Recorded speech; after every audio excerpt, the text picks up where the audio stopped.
Hi guys, welcome to How to Maximize. In this video, I will show you how to recharge a Lebara SIM card.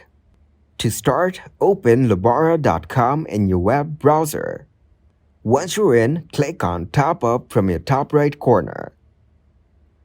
Here, you have different SIM-only plans. On scrolling down, you'll find different plans. Click on View Plan Details. You will get to see different plans available here.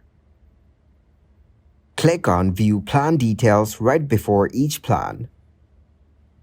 Here you have the complete details about that particular plan.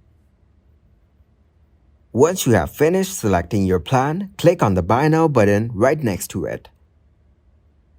Now you need to log in by entering your email address and password. Also, verify that you're not a robot.